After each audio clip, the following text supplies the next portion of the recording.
In this video, we're going to learn how to divide whole numbers by a multiple of 10. What do we mean by this? It means that we're going to divide by 10 or 100 or 1000 or any other number of zeros that we have. In a previous video, I told you how to multiply multiples of 10. In this video, we're looking at divide. I'll leave a link in the description box for that video. Now, when we multiply by 10, we move our decimal place to the right. Whereas when we are dividing, we actually move the decimal place to the left. So remember, multiply, forward, divide, back. Multiply, forward, divide, back. Multiply, forward, divide, back. Multiply, forward, divide, back. Okay, so now it's your turn. Let's have a look at some examples. So here we have 6 questions. These are all whole numbers and we're going to divide by a multiple of 10. Okay, so in this first number we have 84 divided by 10. 84 is the whole number. Now we have a note here. Remember, the decimal place is always at the end. So although there's no decimal number in 84, you can think of it as an imaginary one at the end. So if we have our 84 here, our imaginary decimal place is at the end. We have 1 0 that we're dividing by.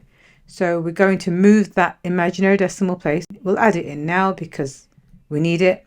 Remember, multiply forward, divide back. So because we're dividing, we're going to go back by 1 place. So that means our answer is 8.4. Okay. In question number 2, the same principle.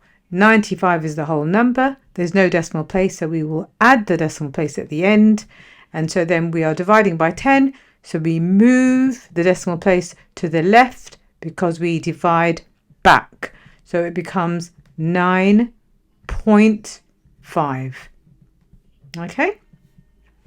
In question number 3, we have 50 divided by 100. It's the same principle, 50. And then we can divide. So our decimal place is here. This time we have 2 zeros.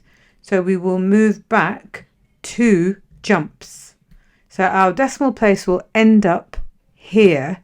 So then we will end up with 0.5. Okay, so I've added a 0 to show that there's nothing in the ones column. Then we have a decimal place. And then we have 5. Now we had this extra 0. We don't need to use it. We can use it, but we can just drop any extra 0. So 0.5 is the answer. In question 6, we have 6 divided by 10. Like I said, the decimal place is always at the end. So we have now 6, decimal place at the end. We're going to move by 1 number. So it's 1 0. So it's 1 move to this side. So we now have a decimal place on this side. So we end up with 0.6 as the answer. In question 5, we've got 12,000 divided by 100. So again, this time we've got 2 zeros that we're dividing by. Multiply forward, divide back. So we're going that way.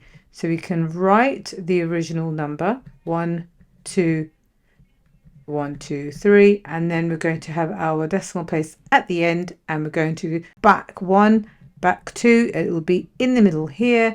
So the answer is 120. And in question number 6, 4,000 divided by 10,000.